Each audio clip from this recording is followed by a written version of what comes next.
This is CBS 4 News. Coverage you can count on.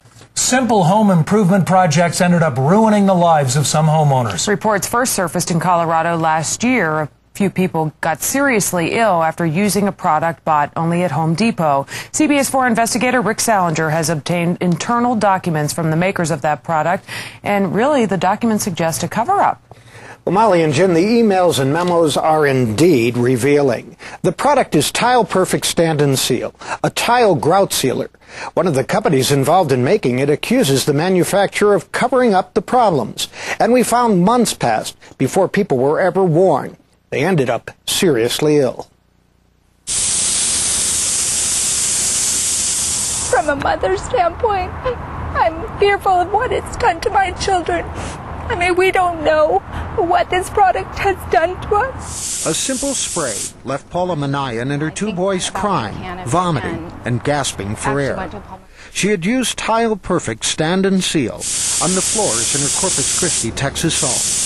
She says doctors told her the inside of their lungs and throat were chemically burned. It's been a tough year. They are not alone. 1 year later, many Stand and Seal users across America tell us they are suffering the effects. Tyler Himmelman of Evergreen is still undergoing respiratory therapy. Ted Psyche of Thornton has breathing problems.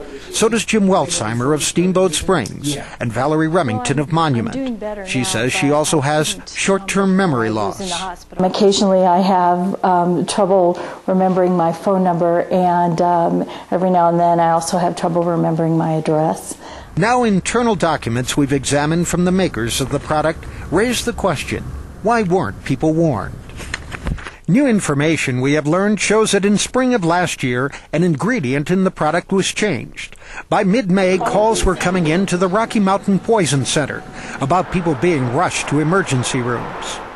Some 2 months later, an email from Stand and Seal's CEO of the manufacturer Roanoke says, "We're doing everything to convince Home Depot that there is no reason to take these batches off the shelf."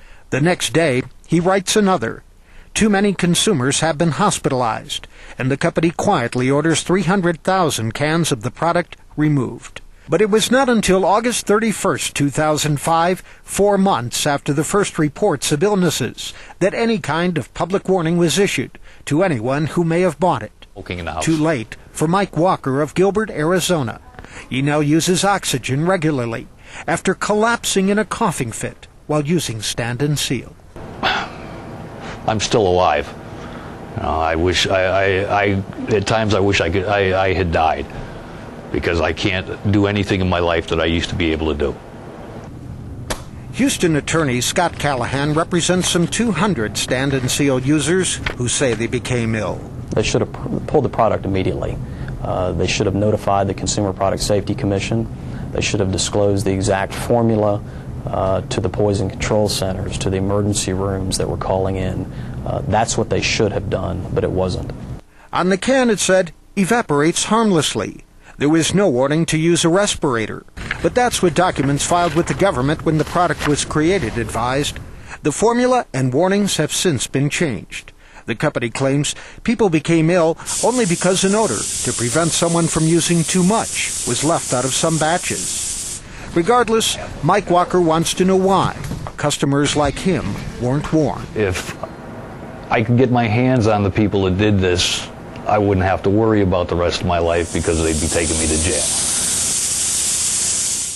Roanoke, now known as BRTT, issued a statement in response to numerous questions we asked.